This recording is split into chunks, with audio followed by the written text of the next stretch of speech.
Hi, my name's Dee and welcome to Sunchild Tarot. Now, it's not the standard tarot reading video.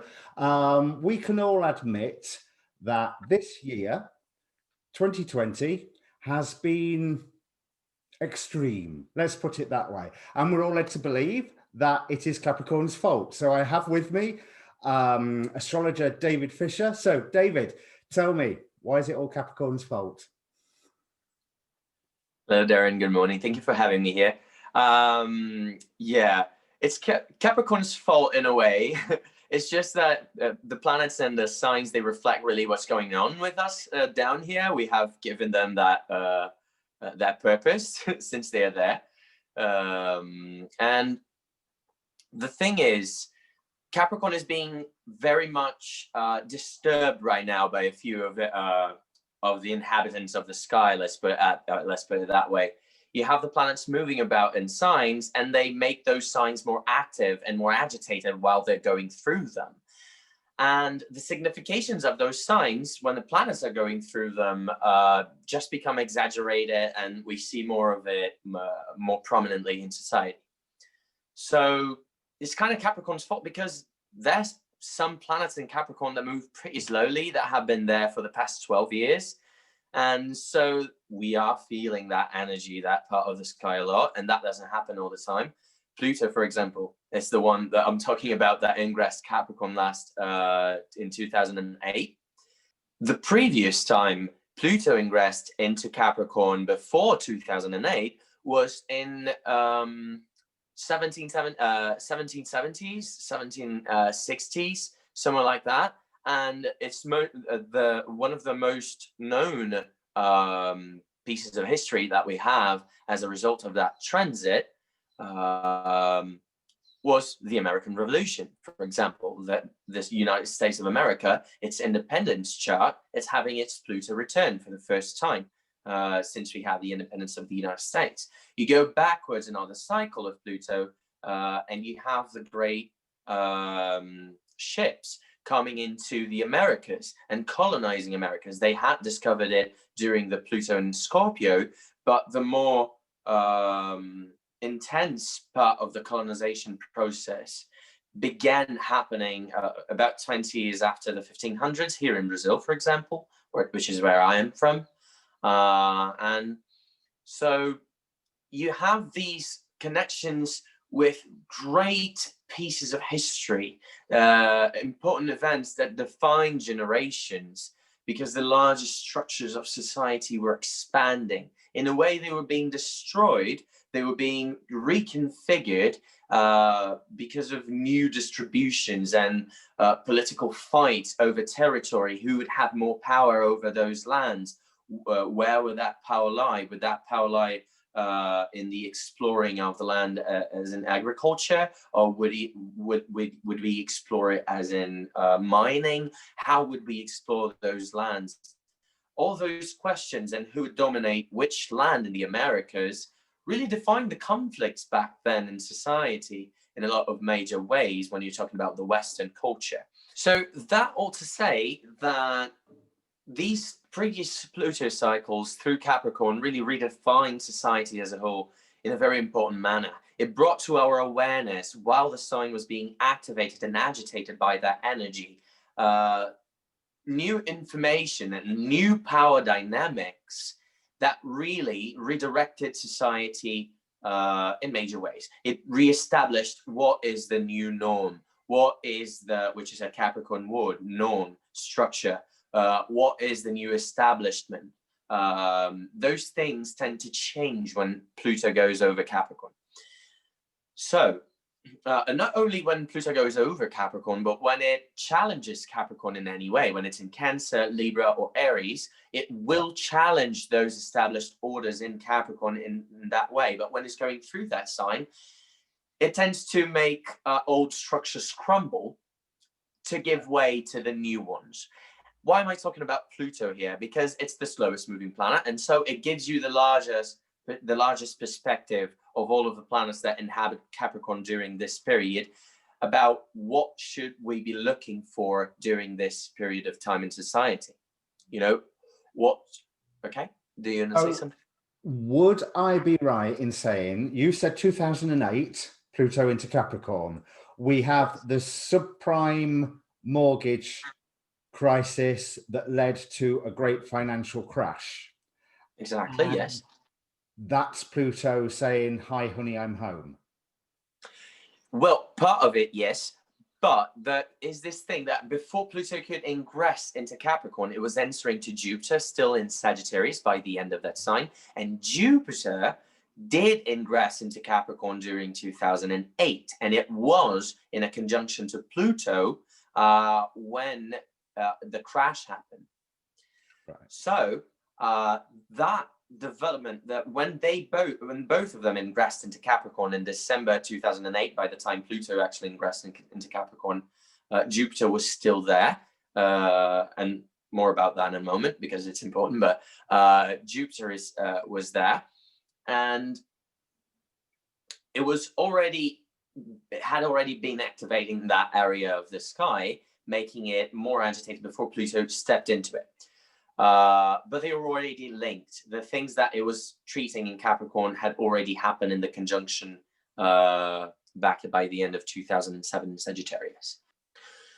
So, since Pluto started going over Capricorn in 2008, we had Obama being elected in the Americas. We started having so many scandals here in Brazil, for example, in politics, around the people who were in power being too corrupt to be in power, and how they actually really ruined a lot of things in an economic sense. But that's because the majority of the economic scenario worldwide was already a shit show of sorts. Yeah. Excuse me, my language. But all of that was showing to the public how our society in general needs to redirect itself, how we need to take our new Republican ideas, which are relatively new in a modern sense. How do we take that to the next level? Because we have reached this new question mark of, wait, the new structure is not serving us anymore. The new structure is seeing a downfall because we are seeing this new surge of ideas, this new surge of culturalism that has come up with this new globalized culture that we are developing. Yeah. The times need to keep up, and the tradition doesn't generally keep up. And what Pluto does when it comes into Capricorn is bring down those traditions that are not keeping up with the times, and that are trying to pull back the times. Sometimes, unfortunately, they managed to adapt, and they kept some, for example, the autocratic powers didn't crumble every time Pluto was in Capricorn, right? Yeah. Only some specific ones. But since we have been having these more and more as a reflection of Pluto in Capricorn, of autocracy and centralized power being redistributed, we can see that this is going to happen now again. We see new patches of populations of minorities that used to be called minorities. Now we are going to have from now on to acknowledge them as not minorities anymore, because they are just people reaffirming their rights to exist and to contest the power dynamics that are on top of everything, especially because that's what you're supposed to be doing if you live in a republic anyway, isn't it? Yeah. It is about the democracy. It is about the public and what they decide is going to happen. Even for people that still live, for example, here in Brazil, we live in a republic. You guys in the United Kingdom live in a, sorry about that. You guys in the United Kingdom live in a constitutional monarchy. Yeah. So the constitutional monarchy is still the powers of the monarchy, of the establishment, the state, being measured against the powers of the population and what the population wants, right? It is a marriage of powers there. And that should also have some see some alterations, see some change, see some turnings of tables. Whereas at some time in the past we thought some things were impossible with the monarchy, nowadays we see its face change. Now, there in the UK, as we see the face of the Republic here in Brazil changing a lot. We had, with Pluto in Capricorn, our first woman president, for example, and it was from a left-wing party here in Brazil, of sorts, still quite capitalistic, dynamic, but kind of a left-wing party here. And she was deposed, right? She was deposed by a right-wing, by a more right-minded kind of character person that later on gave place to the current government, which is much more restrictive and against all of the things that we have advanced on in the previous decades, which was environmental change for the better. We were going in a good direction here in Brazil, for example. And in the previous 2 years, with this new, more conservative government, we have been seeing here, for example, some retrogradation into the days where you could just kill half of the Amazon and no one would say shit about it because you were just improving capitalistic ideals, right? Yeah. No matter how that would affect the environment. But now we know better, and these governments have no place. These kinds of, not these governments, maybe they do in a way, but if they can adapt their speech, which they haven't been able to do so far, right? Yeah. To the current needs of the current scenario. And Pluto is here to tell us and to show us through these very harsh circumstances, which by necessity, which things society needs to grasp power in order to change, you know? Yeah. And it's always about how, because it's Pluto, it's about generations of people that are born under that influence, that have that kind of energy inserted into their psyche when they're growing up, and they grow up with it. They develop their own thoughts and ideas that are new because they are young about that scenario that they grow up in. And so the generations of people that have Pluto in Capricorn really grow up knowing about these power dynamics. This generation was the generation that gave place, for example, the last cycle, when it was in Aquarius and subsequently in Pisces, to the new government that would fill up the gap that was left by the previous structure that had fell. Yeah. So that's how things are going to develop, but more on that in another time. We are focusing here more on Capricorn. So Pluto is only 2/3 of the way through Capricorn. It's about 22, 23 degrees. Are you saying that we can expect this 2020-ness to carry on while Pluto is going all the way through Capricorn? Because it started with the Great Recession, and then it wasn't too bad for a while, and then it turned crazy again. I mean, will 2020 end, or can we expect 2020 to end sometime in like 2036? But that's the thing about the larger planetary cycles. You see, you have to consider also the innermost planets from Pluto to see how that larger image that I was giving in the last cycles with this one would integrate. You have to look at, for example, Uranus, Neptune, and then Saturn, and then Jupiter, to understand how society is really dealing with that dynamic that Pluto, the slowest of them all, is dictating.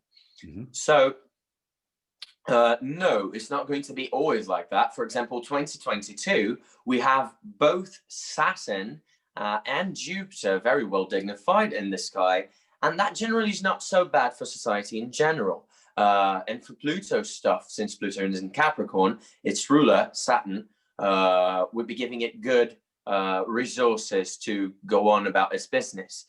So we don't need to expect as crazy a scenario as we have been seeing in 2020, but we have been seeing what we have been seeing now because of all the pressure that sign is having. Remember I said in the beginning that when a sign is being activated, is getting all the action possible from those planets. Yeah. And it's really like a party. When you have a party at your house, you have the people invited in, and then there's the start of the party, how you feel in that moment, how you're feeling midway through the party, how you are enjoying it. And then towards the end of the party, you're already thinking about when people leave, if you're going to leave things for the morning, or if you are going to have to organize everything after the leave, you know? Yeah. So it's much like that. Now we are getting to that moment where we kind of can see the end of the party coming, and we start kind of, okay, how are you going to address these things that we need by necessity right now, so we can guarantee that when the time comes to leave, for Pluto to leave Capricorn, these subjects are already in the way to the next thing, you know? Yeah. So you're saying that there is hope, and that 2020 is going to end not just sometime this century, but sometime reasonably soon. Reasonably soon, yes. We are fearing and we are seeing several repeats that repetitions that we might not like so much nowadays. For example, people being, we're seeing horrors previously depicted by society in other times being brought up by this resurgence of conservatism and really policies that try to keep things under control, but it's not a kind of control that fits anymore into the molds of the societal structure that we are remaking now, that we are rebuilding. Yeah. So it's going to end sometime soon, because we are already seeing how, because of the pandemic and all the things that have been happening in Capricorn this year, depicting the pandemic, have been forcing society to change abruptly into another direction in several of its sectors. You know, that could go into some people's liking and become some progressive change, but it can also mean that more conservative powers simply take over more deeply. They take over more. What's a good word for when things take a better hold of something? Become more entrenched. Yeah, they become more entrenched. So on that note, I've heard on a few of the astrologers' shows that Saturn in Aquarius is not necessarily the whole woo-woo age of Aquarius, love and light, and everything's going to come up roses, but could actually be the hardening of right-wing authority upon the face of the planet. Am I right? Am I wrong? Am I terrified for no reason? You know, No, definitely. It could be definitely could be a hardening of authoritarianism, because you have an Aquarius is a fixed sign and it's ruled by Saturn. And Saturn, in this traditional approach, which is the one I refer to for those modern astrologers out there that might use another system, it really represents this imposing of your ideals, because you need to reinforce it upon the current ideal. So Saturn can as easily be the rebel that wants to go against the oppressive scenario that they live in, as much as they can be the dictator that rebel becomes once they come into power. We have seen that happen several times before in the past, haven't we? With revolutionaries like Lenin and Stalin, and we have seen Cromwell even reestablishing his power as a king in the UK once he established the, how do you call it, that period of the Regency, I think, wasn't it? Yeah. Or something like that. So we have these rebel figures that do relate to Aquarius. But Saturn is the ruler, and it's a fixed sign in the system that I use, and that's the application that you have to think it through. There is one point about Saturn, though. Well, 2 points I want to make about Saturn. If we're looking at the myth of Saturn, if you think about it, Saturn, Kronos, was the first rebel because he rebelled against his father Uranus. Precisely. And he also presided over a golden age on the planet. So Saturn is not necessarily all bad and nasty. Yes, you're right. It's just that it's a different feel from Jupiter, but it's not that we are going back into a Saturnian age in a sense that you just mentioned of the golden age of Saturn. But we are going to see people radicalizing much more on their own point of view. We have seen people before in history, several points in time where you had these distributed power dynamics in the world, like the Byzantine Empire. You had other empires around it that traded with it, and it was a very central part of trade. But it was like power dynamics with other powers at the time also. And then you see the Byzantine Empire finally fall within an age that people were expanding the notions of what was possible and how society could work, what power was really about, and how it could redistribute it. And we are seeing now some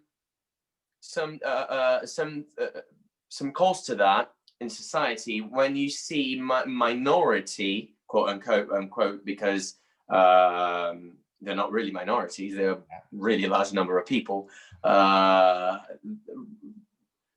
claiming their rights in much more radical ways. We have already seen that happening just this year, right? Yeah. Because of all these planets concentrating their energy in Capricorn, and those power structures not being able to cope with the abundant amount of energy that is being put upon them, at the same time. So they cannot hold up their previous mass control strategies the same way they used to, The conservatives cannot hold up their power with those strategies, and let alone actually rule something, actually do something that's good for the adapting to this new scenario.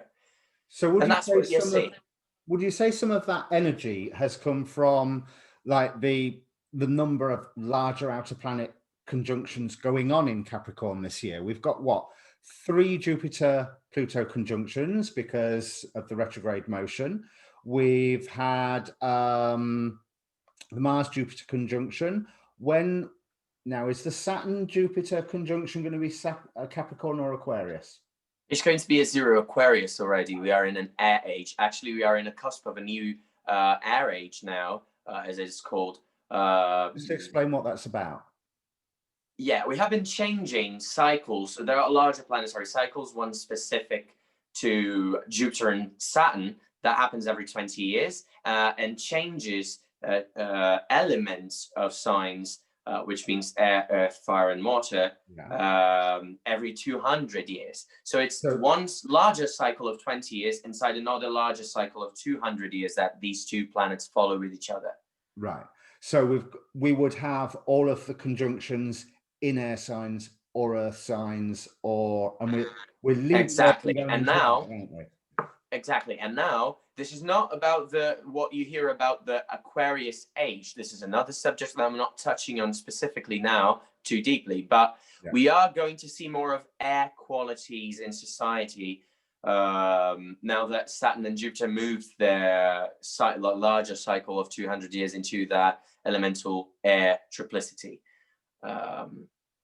of Gemini, Libra, and Aquarius. That's what it means. It's only going to happen every 20 years in one of those 3 signs for the next 200 years. And that has been shifting since the early 80s, since 1980, actually.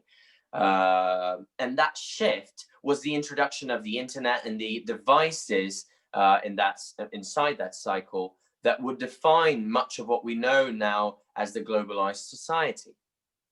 Right. And that's a very big characteristic of this new age that we are coming upon.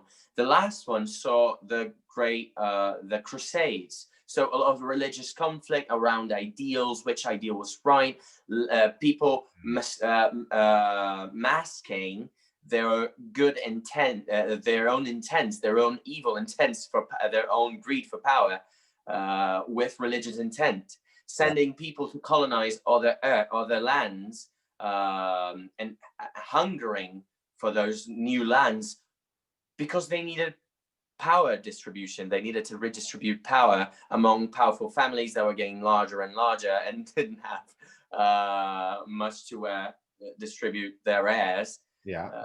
And so they just became knights that needed to do something for their country, you know. And so idealism, patriotism, extreme patriotism. So a rise of conservatism is not out of the picture, but it can also mean that we are seeing a restructuring in a way that is going to be more positive, because we have never before seen such a pile up of planets. I mean, we have, but only in intervals of thousands to thousands of years. So they represent things that only happen specific moments in time when we really shift consciousness. Yeah. So this could mean at this point either way. It could mean that we are going for a more conservative approach, and that's going to be it for the next few decades, and we have to swallow it and see what we can adapt in. It's going to be harsh, obviously, but it can also go to where we hope for, you know, at least me in particular. I know there are people in this public probably that are not going to necessarily agree, and it's okay. But I see this more decentralized power dynamics as the more ideal for this Aquarian age, where people have the ability to equally interact, like nations could equally speak to one another and develop a more stable type of economic dynamics. You know, we see the rise in this new age of the cryptocurrency, right? Money that's not actually physical, giving you much more power of choice about what you want to do with that money and how fast you want to manage that resource, that power resource that you have. That does individuate power for people in our society in a more minute sense, in a more personal sense. Yeah. So that's the Aquarius bit that we've got to look forward to. We've also got the final Jupiter-Pluto conjunction coming up. Now, if I'm remembering correctly, I don't think any of us have escaped the attribution of the virus to the Jupiter-Pluto conjunction. So we've got the next one coming up on the 12th of November. Has it got some other whammy to deliver, do you think? Or is it just going to be the peak of the third wave of the virus? The peak of that wave. No, actually, we are already in this new wave that has been putting Europe in a lockdown, in a new lockdown. And here in Brazil, we have been seeing more of a stabilization, but we are still up there in the rankings, you know. So we still have a long way to go with this virus, and it's not something that's going to go away. But this feeling of pressure that we have been experiencing since Jupiter ingressed into Capricorn late last year, it's going to be less effective. It's going to wane as Jupiter conjoins Saturn in the beginning of Aquarius, and then goes off to separate from Saturn. Once it leads into Pisces, it's going to leave briefly in 2021, but once it leads into Pisces in 2022, to stay there for a bit, things should feel less restrictive than they have now, and then they will a little bit in 2021, but less than now. Early 2021 is still going to be restrictive, and we can fear a kind of a new wave, but less intense than we have been experiencing now. It could be without a total lockdown, as we have been seeing. But Jupiter in Capricorn now is still talking to Pluto, and you can see graphs like if you go to some other astrology channels, such as the Astrology Podcast, for example, they have been showing in their own material for the forecast of the month of November a specific graph. I'm not sure if you've seen it, Darren. Archetypal Explorer. Right. Yeah, I That's believe that was the it. website, Archetypal Explorer, that Astrology Podcast has been using. Right. Thank you. I believe that was it. So you can go and check that graph out. It matches really ominously the scaling up of the virus in not only in Europe but in a worldwide scale. And so you can see while Jupiter is building up this last of 3 conjunctions to Pluto, you can see the last and largest peak of that infection curve going up in that graphic. So that's the bit about Pluto and Jupiter and Pluto together this year. And really, when you look on all the clump up of planets that we had, not only these outer planets that are slower moving, that take like a year through a sign, which is Jupiter, for example. But when you see Mars going through Capricorn, Sun going into Capricorn earlier this year, when he had the public first being made aware of this danger of the pandemic by the Chinese government, which was in late December, early January. That's the Sun going through Capricorn. We had eclipses last year going through Capricorn when the virus actually started spreading. Yeah. When it's presumed that the virus actually started spreading. Saturn was exactly conjunct another point that causes eclipses in the sky, which is called the South Node. And they worked together for months. That was a large cycle that doesn't happen often as well. Right. So there are a lot of peculiarities in astrology that we generally look for in the sky to determine certain important events, but they don't usually happen at the same spot in the sky at once. You know what I mean? Yes. And that's really what seems to have contributed to, as you know, I've been learning about astrology seriously for a year now, and what a perfect year to be doing it. Although it's almost like there is so much noise. How can you pinpoint one influence from another? And you mentioned the eclipses, and yes, you can tie the eclipses into the virus, obviously, because very well, yeah. Actually, we started opening up where we became aware of the virus in the first cycle of eclipses this year. In the second cycle of eclipses this year, after everything developed in the next 6 months, we had the opening up of the businesses and the economy that they attempted to do. But now that we are mounting up to the next set of eclipses, we have this new wave coming to its peak with the Pluto-Jupiter conjunction again. And so you see how they are tied up. So yes, you can pinpoint certain points in time where these developments, these specific developments in the year of 2020 are going to happen, not only through the eclipses, which have their own particular narrative, but you can also look into the quicker moving planets. They are really the quickest moving handles in this huge clock that astrology is. And we have been talking so far about the bigger handles in the clock.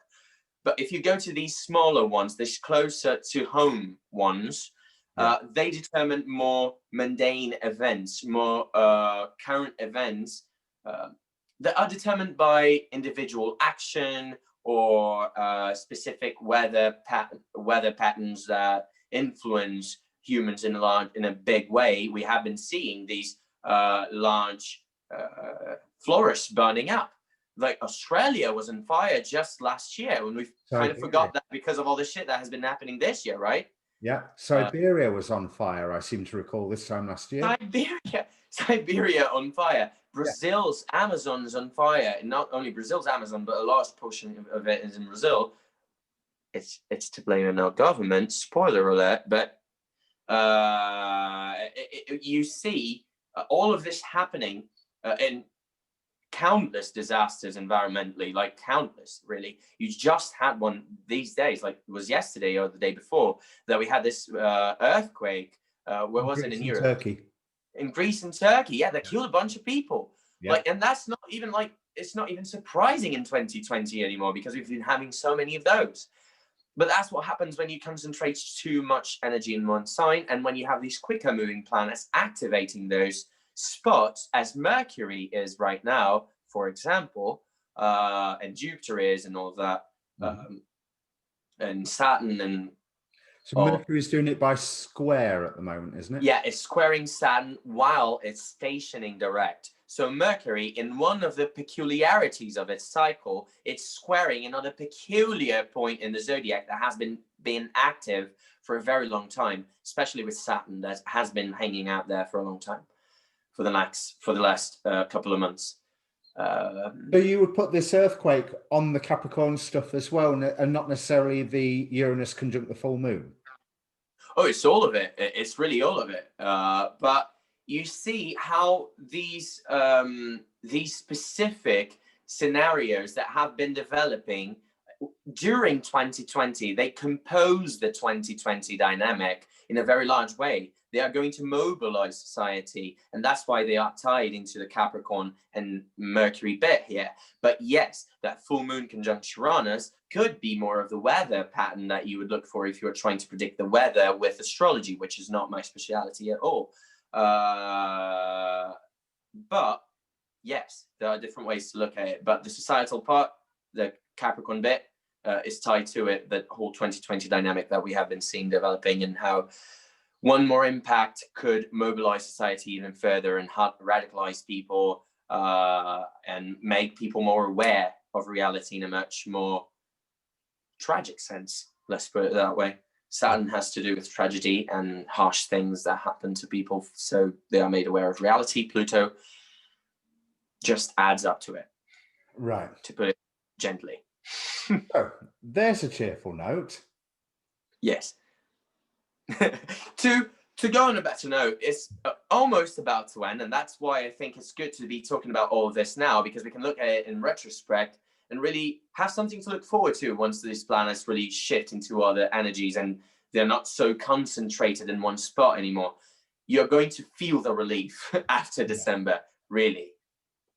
Yeah, I can't say that I'm not looking forward to that point. I don't think there's anyone on the planet who wouldn't be looking forward to that point. Right, yeah. So you mentioned the personal planets. One thing that I remember is that Mars, it conjuncted all the Capricorn cluster, as Anne Ortley calls it, and then it squared them several times as it's having its extended staycation in its home sign. How has that playing out? Stirred the waters up, like you were saying. You were saying about how a sign was being agitating. Yeah. I'd imagine there is no greater agitator than Mars. Oh yes, Mars actually, precisely, yeah, that's a very good point. Mars actually brought up the civil unrest parts, and how society has been unsatisfied with the response that its governments have been giving to the virus, in general, and to this health crisis. Especially in places where, like, there are places that dealt with the crisis very well, certainly, but there are very central places to the worldwide economy that have dealt with the crisis of the virus very poorly, really poorly, and they have had some of the worst developments with the virus crisis, such as here in Brazil. You have the United States, you have the UK, very large portions of people really angry about the whole scenario that's being developed. We can both say we know a song about that, Yeah. So the dynamic of Mars with that Capricorn clump has been that, and when Capricorn was activated by Mars earlier this year, when Mars first ingressed into Capricorn, was when Europe started going into lockdown. And by the time Mars conjoined Jupiter by the 19th or 20th of March, I think it was the 20th of March, because it was in the solstice, I remember. It was around 19th or 20th. It was around 20th, 19th or 20th, of Capricorn. So when they conjoined, that was the peak of the first wave in Europe, and it was the peak of despair for people that didn't know worldwide how to deal with that crisis, and that were very scared about the things that were happening. So a lot of fear. You can see Jupiter is not very well placed in Capricorn. I'm not going to explain too much, but it has something to do with something called planetary dignities, if you want to research more about it in the internet. So these planetary dignities, they really determine that Jupiter is not so well placed, so there is not much it can do in that Martian situation. And so Mars is an addition of fear. And what that fear causes in people is the reaction, you know, because fear in your body will determine if you're flying or fighting, you know. Yeah. And people are choosing to fight in 2020 in a lot of places, as we can see. And the Mars going into Aries in July, it was early July. Actually, it was late June 27th. When it went into Aries and it started this dynamic, we have seen these governments trying to hold on to their own perspective of power and to their own. They have been in denial, and the population has been more and more preoccupied about the future and how are we going to deal with this? How are these people prepared to deal with this? If they are telling us that everything is okay, when clearly we are walking backwards, which is a word for retrograde here in Mars is going retrograde, squaring all of those planets. So how do they want to go? How do they want to go forward here and saying that we are moving forward and being successful in their plannings when we are clearly moving backwards? And they are repressing us for moving backwards now. To move backwards now, you know, because they haven't been competent enough to do what they should have done from the start. That's very topical for me, because as we film this right now, just last night, Prime Minister Boris announced a lockdown, and also announced to everybody that it'd be here at 5 o'clock and didn't turn up till 7 to tell us the lockdown that we by this point already knew was happening. Right. Yeah. We've been talking about how the presence of a planet or squares to a planet has been activating the Capricorn cluster. Yeah. Has there been any significant nice things like trines and sextiles? They're supposed to be nice, or at least are they only being nice to the Capricorn cluster and therefore enhancing that roller coaster energy that we've all been suffering from? Yes. So the trines and sextiles could be actions that the government took to try and resolve the situation, and that for a time really put the population at ease. But once the Capricorn cluster is activated by square again, by any planet, you see something popping up in the news that's really disturbing, you know, and sets them back much further than they actually have progressed with their feeble attempts during those sextiles and trines, you know. But we also see with those sextiles and trines as a parallel, people having their hopes set up, and that's a good, you know, that's a good point to be, a stage to be in. Yeah. But that's to be destroyed once the squares are active and the oppositions are active as well. Again, you know. And not to be destroyed because life is evil, but because people need to pay attention to what's going on if they want their happiness to be long lasting. You know, it's really a call to responsibility and to really take responsibility and action, because Capricorn is a cardinal sign about taking action towards an improvement of the structure.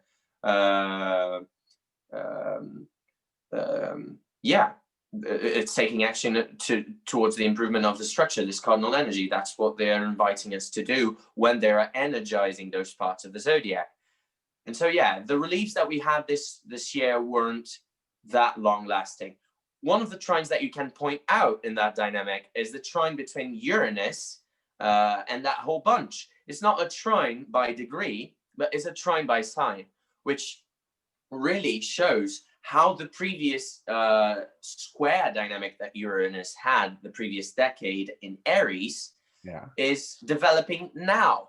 It is a trine, but it's a disruptive trine because it's Uranus and all that clump in Capricorn redefining structure. But it means that society is actually finding a means to renovate, to restructure, and to challenge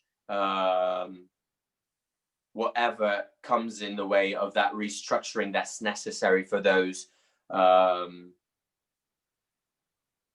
oppressed bits that are fearful and that are rising up against them.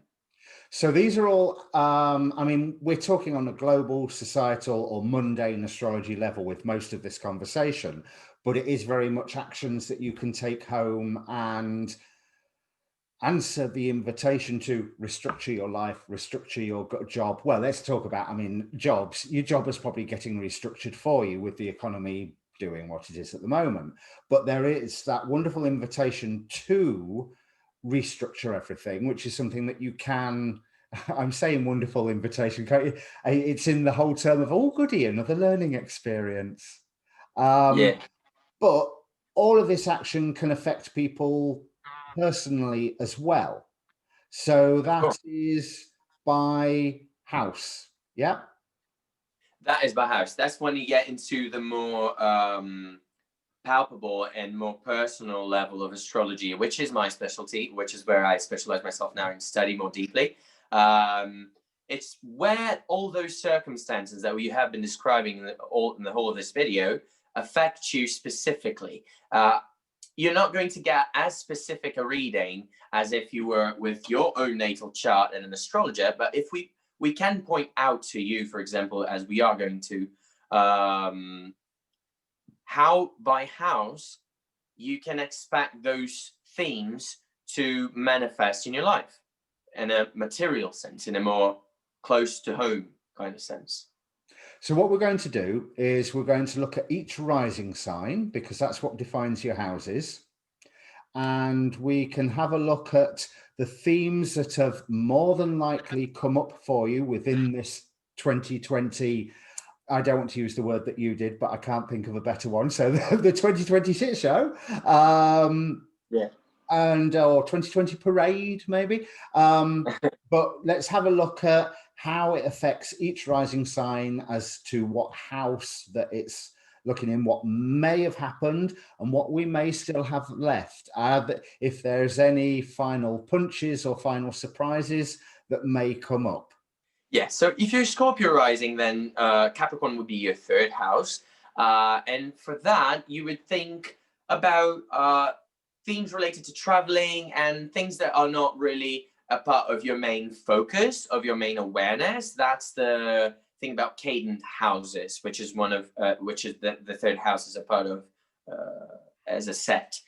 So the third house being the first of these cadent houses, it deals with things that are close to you in your routine, but and form your reality in a very basic sense, but are not really you or your parents. It's like it's nothing really that focused, you know.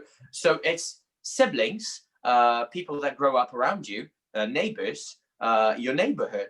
It could be people that are like siblings. So if you have friendships that are really close to your heart and that are really present in your daily routine, they become third house topics. So you can also look in. Are you going to ask something, Darren? Yeah. Does that mean that we would be looking at events involving these things for the Scorpio rising, or that the Scorpio rising would be witnessing events happen to their neighborhood siblings, childhood friends, etc.? It could go both ways, and it goes both ways. Like you can expect in that year where that house is very prominent to have issues going about your siblings, and also other things like your personal traveling plans, or issues with your car while you're on the road. Things like that can come up. What about with the conjunctions and eclipses and stuff then? Will they have been significant this year? Oh, definitely. They would have marked points in time where the Scorpio risings would have felt would have maybe traveled or have their traveling plans cancelled. If you are a teacher, for example, it deals with things like primary education. If you are a teacher, that would have been a great part of the year for you, you know, because restructuring how you give your own classes and stuff like that. So for you, Scorpio Rising, it's not that Scorpio Rising is going to be all teachers, but if you are a teacher and a Scorpio Rising, that could have been a particularly important year for you, where your method of teaching in particular would have suffered severe alterations, probably for the better for you, because Mars is really well placed in Capricorn. And earlier this year, when this happened, maybe you were better prepared than everybody else. Maybe you made some smart choices about your teaching career. Maybe you left your school because you were being forced to work during a global pandemic. Whatever it was, this is also a third house topic. Changing a course, deciding to get more education in some matter, or a basic course on something, like basic course on baking at home. That's one thing as well. These kinds of material things at a more mundane level, at a more cadent house level, which means day-to-day routine and people that are around you more daily kind of scenario. That's when the eclipse, that's where the eclipses and those other transits would have activated topics around. So looking at Scorpio being a fixed energy, does that come to play into everything that's going on at all then? Yes, since it's a fixed energy and you're having all these actions in the cadent house, and it does mess around your routine and the way you're used to go about things, it does produce a lot of anxiety to some Scorpio risings. I've seen some Scorpio risings that are freelancers, really entrepreneurs, that are really worried about their own businesses and the way they used to have their money coming to them. And that was actually could have been a stable source of income before, like artwork, musicians with that rising. They're seeing themselves in a much more dull kind of routine, but also that challenges them to have that movement nevertheless. They need to keep doing what they were doing, but having to change things that were before secondary, that didn't have to think about much. And that's distressful. That's stressful for a Scorpio rising. But since we're talking about a Mars sign and Mars is exalted in Capricorn, that's the stress that they are usually okay with at a certain level, but will bring up certain discomforts that they had with the previous structure that they were leading in their lives. And it will be shown to them through those scenarios that we have dictated as third house topics. Right. So the best thing for the Capricorn event of 2020 for Scorpio rising will be when it finishes. Yes, basically, because it would be like, oh my God, finally, now I have more agency to do what I need to do. Now I have to focus on these things that are actually important for me. But it's still going to be agitated. But yeah, they're going to be feeling much better after it ends, because it's going to be like, oh, now I can just do stuff and not be so worried all the time that things are not going to go the way I've planned, you know? So the end is in sight for them, is basically in a positive way, I want to say. Yeah. Generally, yes, for everybody, because this Capricorn merge is not being easy for anybody. But yeah, in this case, they're going to be having pressures in other areas that are going to be much more dynamic for them. And that could be a relief compared to the monotone that they're probably experiencing now in a lot of ways. All right, excellent. So in conclusion, none of us will be upset to see the back of Capricorn. It's been a hell of a time, but it's been a really, really special time.